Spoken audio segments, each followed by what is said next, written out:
President Donald Trump on Monday held off on his tariff threats against Mexico and Canada for 30 days after the two U.S. neighbors agreed to boost border security efforts.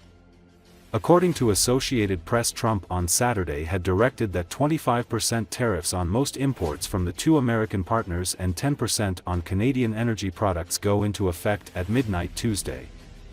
The two nations threatened retaliation of their own, raising the prospects of a broader regional trade war. In a statement on X, Canadian Prime Minister Justin Trudeau said that on a call with Trump he pledged additional cooperation on border security. It follows similar moves by Mexico earlier Monday. Canadian Prime Minister Justin Trudeau posted Monday afternoon on X that the pause would occur while we work together, saying that his government would name a fentanyl czar, list Mexican cartels as terrorist groups and launch a Canada-U.S. joint strike force to combat organized crime, fentanyl and money laundering. The pause followed a similar move with Mexico that allows for a period of negotiations over drug smuggling and illegal immigration.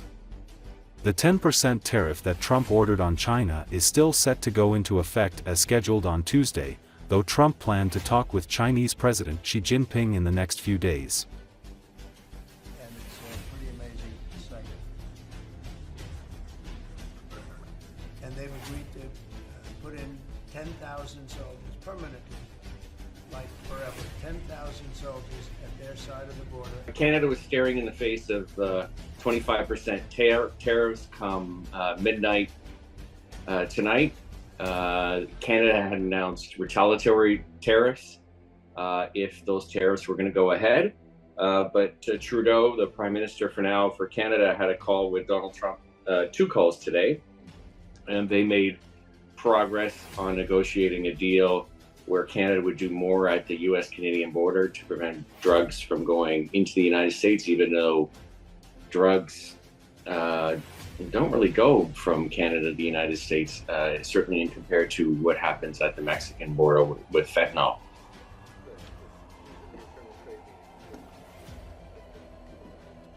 It's not what we want, but if he moves forward, we will also act. Canadians are furious. They're upset. They are not buying American goods all of a sudden. They're looking to see on the label where things are made. They're booing the American national anthem at sporting events in Canada, NHL games, NBA games. Canadians feel like the relationship with the United States is now broken, that after centuries of close ties and family ties, they feel betrayed.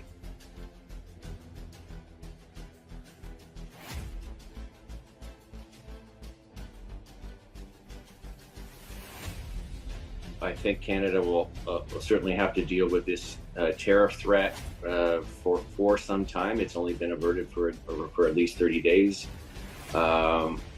Trump has continued to hold this threat over Canada before. They reached a deal in the first term and redid the United States Canada-Mexico Free Trade Agreement. We'll see if that happens again. But life under Trump as a neighbor for Canadians is very stressful. It's put Canada's economy at peril, and Canadians are furious. They are very upset with Trump and the United States, and it'll take a long time for this relationship to be recovered, even if there is a deal in the months or years to come.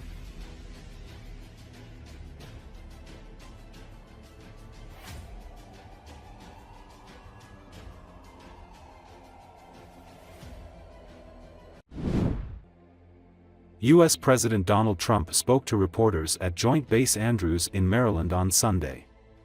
According to Associated Press, Trump said 6 hostages from Venezuela are now safely with their families. 6 Americans who had been detained in Venezuela in recent months were freed by the government of President Nicolas Maduro after he met Friday with a Trump administration official tasked with urging the authoritarian leader to take back deported migrants who have committed crimes in the United States. Trump said that he will retake control of the Panama Canal is driven by legitimate national security interests stemming from growing concerns about Chinese activity in the Arctic and in Latin America. Canada and Mexico ordered retaliatory tariffs on American goods in response to sweeping tariffs imposed by President Donald Trump, and businesses and consumers in both countries questioned Sunday how the new trade war might affect them.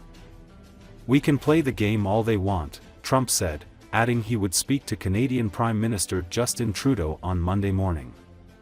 USAID, whose website vanished Saturday without explanation, has been one of the federal agencies most targeted by the Trump administration in an escalating crackdown on the federal government and many of its programs. "It's been run by a bunch of radical lunatics. And we're getting them out," Trump said.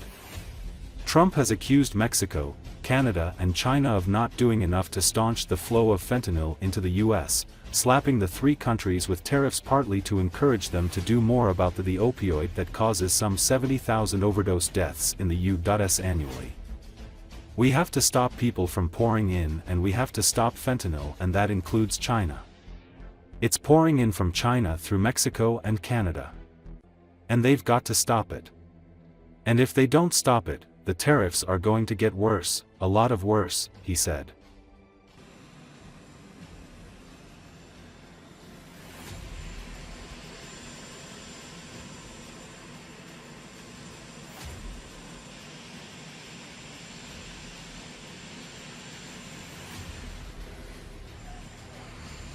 We had a very busy weekend. We got the 6 hostages out of Venezuela, as you probably know. And they're very safe right now. They're home with their families. Secretary of State Rubio is in Panama right now, and we're talking about the Panama Canal. What they've done is terrible. They violated the agreement. They're not allowed to violate the agreement. China's running the Panama Canal. That was not given to China. That was given to Panama foolishly. But they violated the agreement, and we're going to take it back, or something very powerful is going to happen. And I love the people of Canada. I disagree with the leadership of Canada, and something's going to happen there. But if they want to play the game, I don't mind. We can play the game all they want. Mexico, we've had very good talks with them, and this is retaliatory. This is retaliatory to a certain extent. Millions of people flowed into our country through Mexico and Canada, and we're not going to allow that. USAID, run by radical lunatics, and we're getting them out, and then we'll make a decision. I'm speaking with Prime Minister Trudeau tomorrow morning, and I'm also speaking with Mexico tomorrow morning, and I don't expect anything very dramatic. We put tariffs on. They owe us a lot of money, and I'm sure they're going to pay. They have to stop people from pouring in, and we have to stop fentanyl, and that includes China. Fentanyl has killed this year at least 200,000 people. It's pouring in from China through Mexico and Canada, and they've got to stop it. And if they don't stop it, the tariffs are going to get worse, a lot worse. Mr. President,